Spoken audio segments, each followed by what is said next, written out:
On the 7th of June 1494, in a small Castilian town called Tordesillas, two ambassadors signed a document that drew a line down the entire surface of the earth.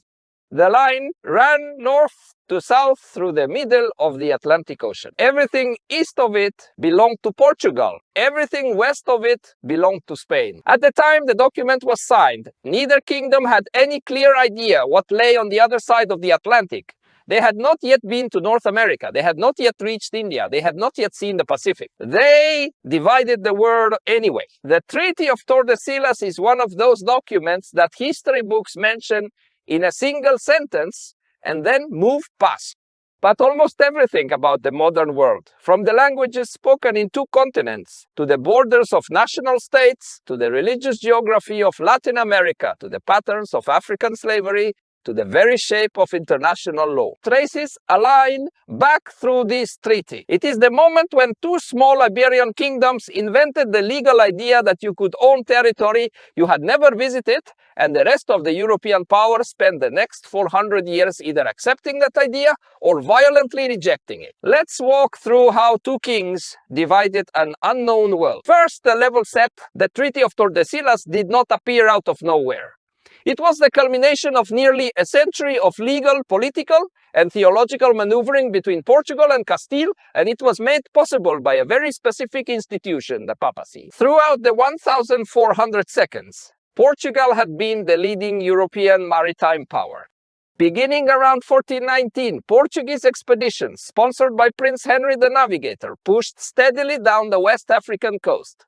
They reached the Madeira Islands, the Azores, the Cape Verde Islands, the Guinea coast, and by 1488, Bartholomew Dias rounded the southern tip of Africa, which he called the Cape of Storms. Each step was driven by two interlocking incentives. One, Spain and Portugal believed they were in a race with Islamic powers, particularly the Mamluk Sultanate and the rising Ottomans, for access to the spice trade of the Indian Ocean. Two, each new piece of coastline came with the opportunity for trade in gold, ivory, and increasingly enslaved Africans. The Portuguese crown wanted to lock in legal protection for these claims.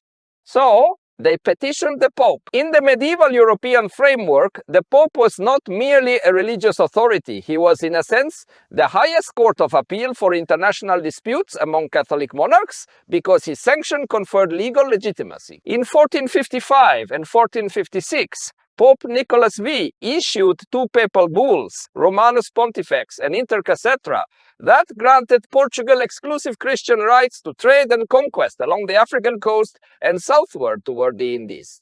No other Catholic kingdom could send ships or merchants into those waters without Portuguese permission. So, when Christopher Columbus returned from his first voyage in March of 1493, claiming he had reached the eastern edge of Asia by sailing west, the Portuguese had a serious legal problem. If his islands were truly part of Asia, they might fall under the existing Portuguese papal grants. The Spanish monarchs Ferdinand and Isabella had a corresponding problem. Columbus had sailed under their flag. They wanted to lock in Spanish title to whatever he had found before Portugal could claim it. Both kingdoms sent urgent embassies to Rome. In Rome at the time sat Pope Alexander Assisi, a Spaniard by birth, born Rodrigo Borgia, with deep family and political ties to the Spanish royal house. In May of 1493, he issued his own series of papal bulls, also called Inter Cathedra. These bulls drew a north-south line through the Atlantic Ocean, 100 leagues west of the Azores and the Cape Verde Islands. Everything west of that line was granted to Spain, everything east, including Africa, and any route around it to Asia, remained with Portugal. The Portuguese were not satisfied. Their navigators believed correctly that the line as drawn was unfavorable. 100 leagues west of the Cape Verde Islands was a problem because the prevailing winds and currents would push any ship sailing south along the African coast westward. Meaning a Portuguese ship aiming for the Cape of Good Hope might inadvertently end up in Spanish waters. More importantly, Portuguese maritime experts already suspected that there was unknown land further west that the line might also assign to Spain. So Portugal pressed for a renegotiation, not with the Pope this time, directly with Spain. The result, after about a year of bilateral diplomacy, was the Treaty of Tordesillas, signed at the small Castilian town that gave it its name on the 7th of June 1494. The Treaty of Tordesillas itself was short. The key clause moved the line of demarcation. Instead of being 100 leagues west of the Cape Verde Islands, it would now be 370 leagues west. That number, 370 leagues, was the result of negotiation that nobody fully understood at the time. A league in 1494 was not a standardized unit. The Portuguese and Spanish measured leagues differently, and even within each kingdom there was variation. The treaty's authors chose a figure that put the line somewhere in the open mid-Atlantic, well clear of the Cape Verdes and well enough to the west that any unknown land in the eastern Atlantic would fall on the Portuguese side. What they did not know is that the line they drew passed through the eastern bulge of the as yet undiscovered South American continent. When the Portuguese explorer Pedro Álvares Cabral sailed in 1500 and made landfall in what is now Brazil, his lawyers immediately consulted the treaty. The eastern bulge of Brazil was on the Portuguese side of the line. That is why Brazil today speaks Portuguese, while every other major country in South America speaks Spanish.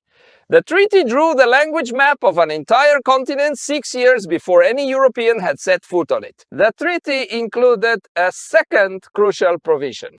Both kingdoms agreed to ratify the treaty within 100 days and to send a joint expedition within 10 months to physically determine the line at sea. That joint expedition never happened. The technology to measure longitude reliably on the open ocean would not exist for another 270 years until John Harrison's marine chronometer in 1761. In 1494, no European navigator could actually pinpoint where the Tordesillas line fell on the surface of the Earth. This meant that for the entire colonial era, the line was a legal abstraction whose practical location was endlessly disputed. The treaty did one more thing, almost by accident. It transferred sovereign authority over geographic discovery away from the Pope and to the two monarchies themselves. The earlier papal bulls had been the basis of the original division. The treaty was a bilateral agreement between Ferdinand and Isabella of Spain and John T of Portugal. The Pope ratified it later in 1506, but the negotiation was sovereign to sovereign. This was a quiet but important shift from 1494 onward. The politics of European overseas claims would increasingly be a matter of secular treaties among monarchs, not papal grants. The Reformation, beginning roughly 20 years later, would accelerate this trend until the papal authority became almost irrelevant in the affairs of overseas empire. Within 25 years of Tordesillas, the practical contours of the New World would become clearer. Vasco da Gama reached India in 1498 by the eastern route, locking in Portugal's Indian Ocean monopoly. Hernán Cortés landed in Mexico in 1519 and would topple the Aztec Empire within 2 years. Ferdinand Magellan's expedition, departing Spain in 1519 under a Portuguese-born captain, would circumnavigate the globe by 1522, demonstrating that the Pacific Ocean was vast and that the Spice Islands of the East Indies sat near the antipodal opposite of the Tordesillas line. This raised an immediate problem. If the Tordesillas line ran north to south through one face of the globe, where was the corresponding line on the other side? In 1529, Spain and Portugal signed the Treaty of Zaragoza, which placed a counterline in the Pacific, roughly through the modern Solomon Islands. By the early 1532s, the surface of the Earth was, in legal theory, fully partitioned between two small Iberian kingdoms. Now, here is where the story gets more interesting. Spain and Portugal had divided the world. The rest of Europe had not been consulted. France was the first to push back. Francis I, who took the French throne in 1515, reportedly mocked the Iberian division by demanding to see Adam's will, the document that supposedly gave Spain and Portugal exclusive title to the globe. He sponsored French voyages along the North American coast, beginning with Giovanni da Verrazzano in 1524 and Jacques Cartier in 1534. These voyages laid the foundation for French claims in what would become Canada, claims that ignored the Tordesillas line entirely. The French crown's position was that effective occupation, not papal grant, conferred sovereignty over new territory. England was next. In 1497, John Cabot, sailing under King Henry VII, made landfall somewhere on the coast of Newfoundland, then returned and claimed it for England. Henry VII's grant to Cabot specifically authorized him to claim lands unknown to all Christians, a phrasing carefully designed to sidestep the existing Spanish and Portuguese claims. A few decades later, after the English Reformation under Henry VIII broke England's allegiance to the Pope, the Tordesillas framework lost any moral authority it might once have had over English policy. When Sir Francis Drake circumnavigated the globe between 1577 and 1580, raiding Spanish ports along the way, the English crown protected him, knighted him, and effectively legitimized the principle that the seas were free to all comers. The Dutch did the most damage. After their revolt against Spanish rule in the late 16th century, the Dutch Republic emerged as a Protestant maritime power with its own East India Company, founded in 1602, and West India Company, founded in 1621. These companies operated as quasi-sovereign trading and military enterprises. They attacked Portuguese forts in Sri Lanka, in Indonesia, in Brazil. They captured the Dutch holdings that would become New Amsterdam, later New York. They pushed Portugal almost entirely out of the East Indies spice trade between 1605 and 1650. By the middle of the 17th century, the Tordesillas line was effectively dead as an enforceable framework.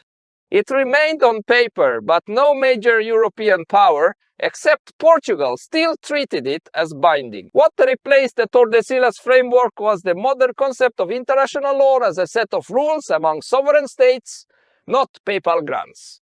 In 1609, the Dutch jurist Hugo Grotius published a short treatise called Mare Liberum, meaning free sea. Grotius argued that the oceans could not be the property of any one nation. They were a common space, open to all peoples, with sovereignty extending only over land and over a narrow coastal strip of sea. His argument became the philosophical foundation of modern maritime law.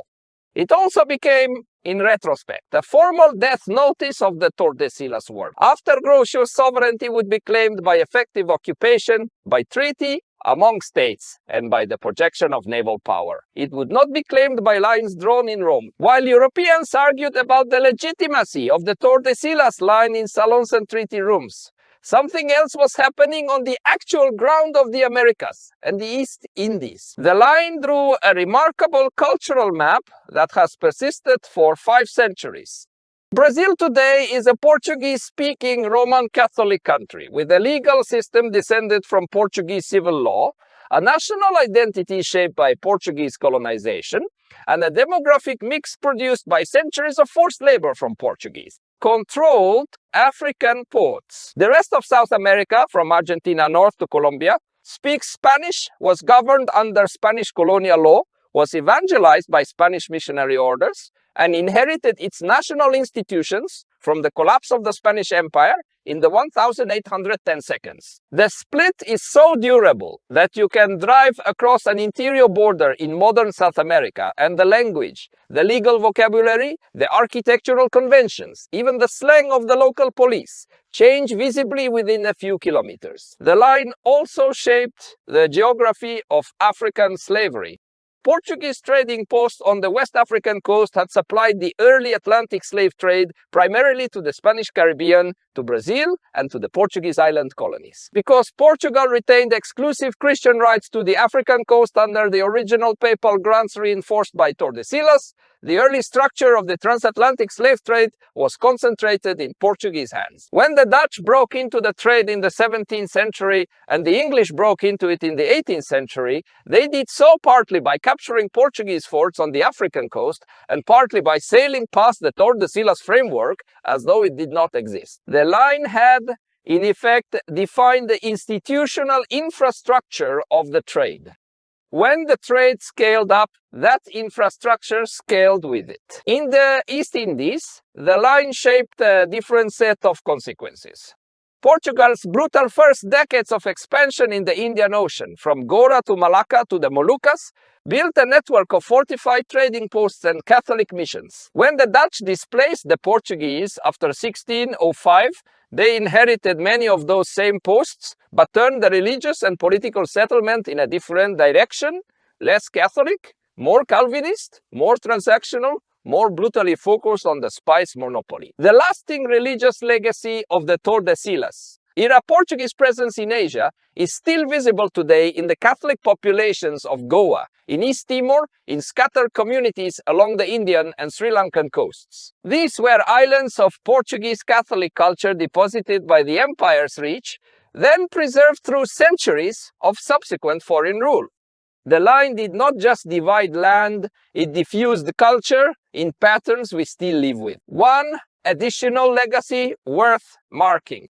The Treaty of Tordesillas applied to South America, drew a line through the middle of the continent that ignored every indigenous polity, every Amazonian civilization, every Andean kingdom that already existed there. The treaty treated the continent as a blank tablet on which Europeans could draw boundaries. That habit of treating non-European territories as legally empty until claimed by a European state would dominate international law for the next 400 years until decolonization in the mid-20th century. The phrase terra nullius, meaning nobody's land, became the standard legal justification. Tordesillas was the first major treaty to operate on this premise. It would not be the last. Most of the borders of modern South America were not directly determined by the Tordesillas line itself. They were determined by later treaties between independent post-colonial states. But a framework that allowed those borders to be drawn at all. The idea that legal title to vast territories could be created and transferred by documents signed in distant capitals originated at Tordesillas. In 1750, Spain and Portugal renegotiated their South American boundaries through the Treaty of Madrid, which formally abandoned the Tordesillas line in favor of borders based on actual settlement patterns.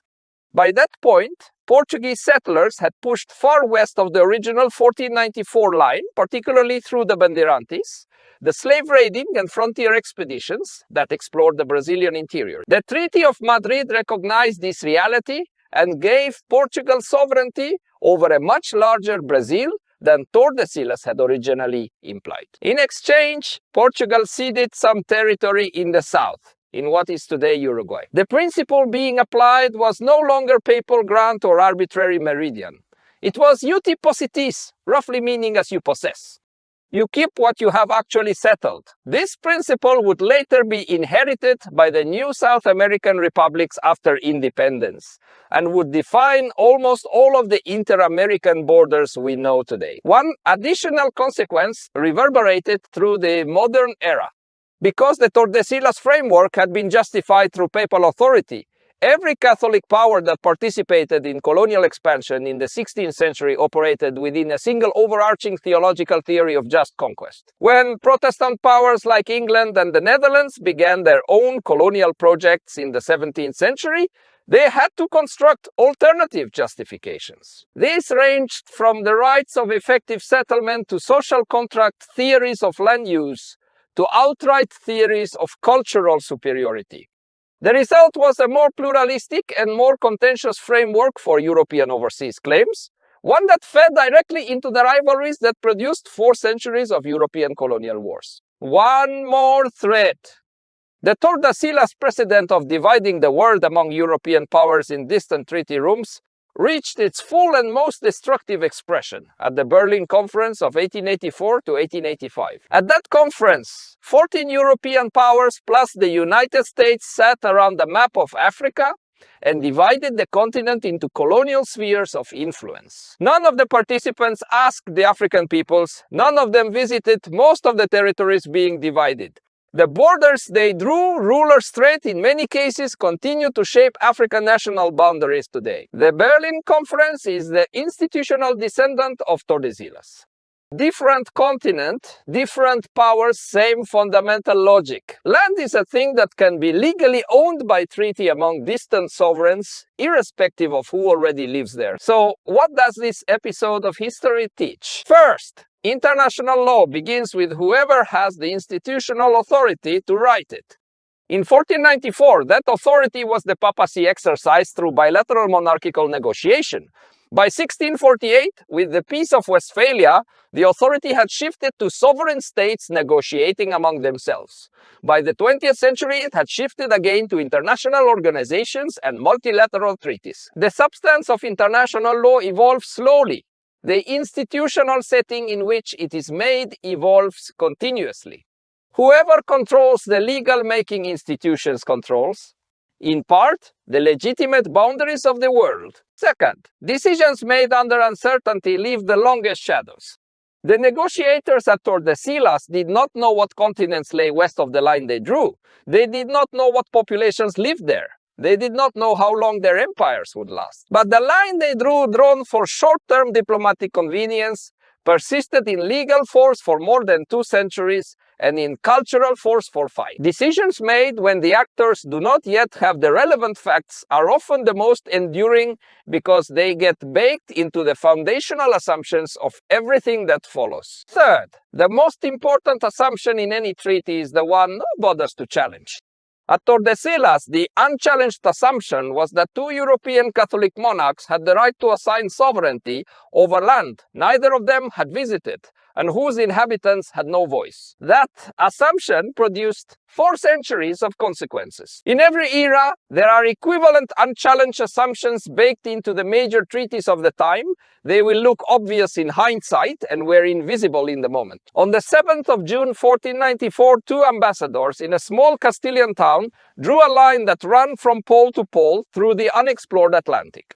Within a generation, that line would shape the language of South America. Within a century, it would shape the architecture of the African slave trade. Within 4 centuries, it would have descendants in the Berlin Conference and in nearly every modern act of colonial border drawing. The treaty was, on its face, an attempt to keep 2 small kingdoms from going to war over fishing rights and trade routes.